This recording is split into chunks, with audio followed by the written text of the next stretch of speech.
Ladies and gentlemen, you are watching the English news of Bình Phước radio, television stations, and newspaper. I'm Gia, and now other headlines as usual.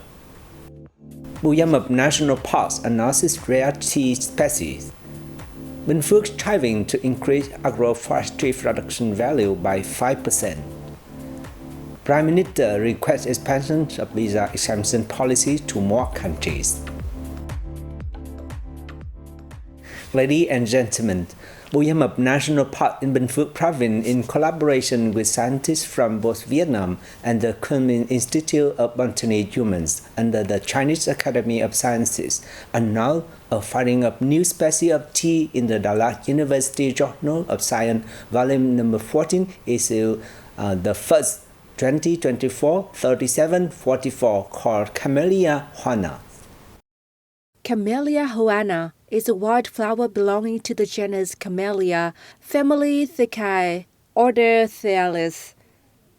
It was first recorded in the strictly protected core area of the Gia Mập National Park. This is the second Camellia species discovered at the national park, following Camellia buxamapensis, announced in 2014. This underscores the park's status as not only a highly biodiverse area, but also a place with unique characteristics not found elsewhere. Gia Mập National Park has been continually researching and conserving the genetic resources of tea species within its boundaries, thereby enhancing the effectiveness of conservation and the development of rare genetic resources in the region. Given increasingly complex weather patterns and climate change, the agricultural sector in Bình Phước province has faced numerous challenges in achieving its overall objective for the 2021-2025 period. To keep target on track, the sector has outlined key goals for it to accomplish in 2024, including a year-on-year increase of 5% in the value of agroforestry production. The sector has also set targets of achieving a forest coverage of 74.8% across the province and ensuring that 99.6% of rural households have access to clean water for domestic use. Bình Phước has exerted every effort to ensure that 5 communes meet the criteria for new rural areas by the end of this year, with 6 communes striving to meet advanced standards and 2 aiming for exemplary standards, while 43 are also striving to meet new rural area standards. The province's agricultural sector recorded significant results in 2023, including the approval and implementation of a project on restructuring the province's agricultural sector for the 2021-2024 period with the vision to 2030, promoting the allocation of codes for origin traceability for export-oriented cultivation areas and developing modern livestock. The sector has also promoted products where the province holds strengths, such as durians and pomelos, effectively controlled plant and animal diseases, proactively responded to abnormal weather conditions, successfully implemented forest firefighting and prevention efforts, and controlled the trade and use of banned substances in production. According to official figures, following the Lunar New Year or Dutch holiday, the rate of workers returning to work in Bình Phước province had exceeded 90%. Considerable demand for recruitment has also been observed. This signals a gradual resurgence in business activity and economic recovery. According to the Employment Service Center of Bình Phước Province, the number of workers returning to work since February 19th has exceeded 30,000.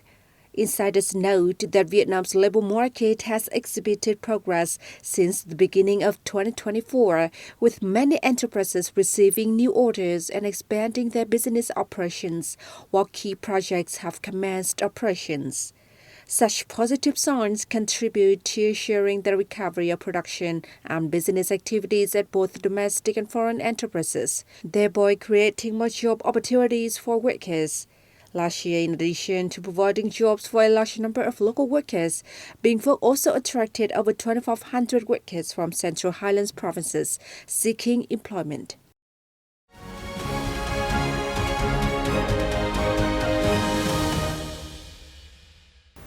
Prime Minister Phạm Minh Chính had requested the Ministry of Public Security consider expanding the coverage of the visa exemption policy.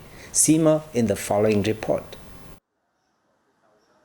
Prime Minister Pham Minh Chinh asked the Public Security Ministry to consider expanding the visa exemption policy to citizens of some other countries on the basis of the new situation and Vietnam's relations with those countries. He also ordered the Ministry of Foreign Affairs to quickly review the application of the unilateral visa exemption for citizens of 13 countries so far, and coordinate with the Public Security Ministry to propose other countries for inclusion in Vietnam's unilateral visa exemption list. The visa-free policy expansion is expected to attract more international tourists to Vietnam. The country is currently exempting visa requirements for citizens of 25 nations, including 13 entitled to unilateral exemption. Since August 2023, it has granted electronic visas to citizens of all countries, and extended the stay from 30 to 90 days with multiple entries. Meanwhile, citizens of the countries entitled to the unilateral visa exemption have also had their stay in Vietnam extended to 45 from 15 days.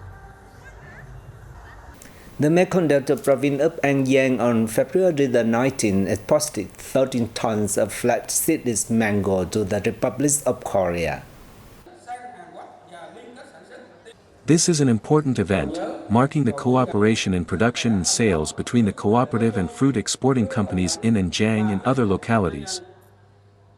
According to An Giang Provincial People's Committee, it took more than 10 years of efforts of local authorities and farmers to open the door to demanding markets, such as the US, Australia, ROC and other choosy markets in the world for An Giang's mango.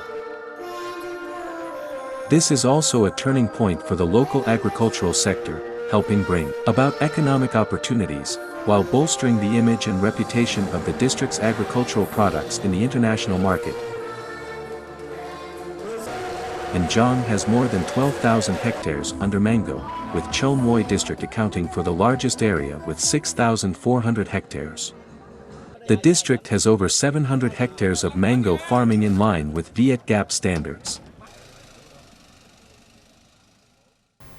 Prime Minister Phạm Minh Chính had entrusted the Ministry of Finance, State Banks of Vietnam, and the Ministry of Planning and Investment to address obstacles in relevant sectors for upgrading the stock market from frontier to emerging status. On February 15th, the Prime Minister signed Directive No. 06 on accelerating key tasks after the Lunar New Year holiday, including requirements to implement measures to meet the criteria for upgrading the stock market.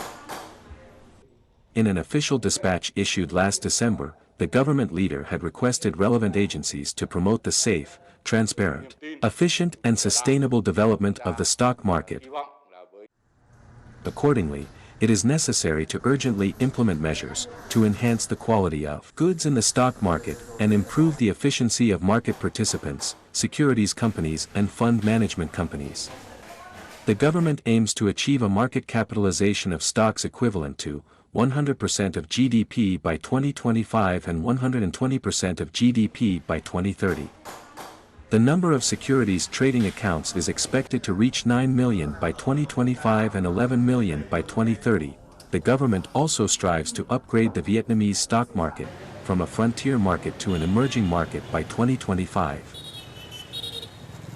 Ladies and gentlemen, the Yên Tử Spring Festival, one of the largest and the longest festival in the north, kicks off in Uông Bí city of the northern province of Quảng Ninh on February the 19th, or the 10th day of the first lunar month.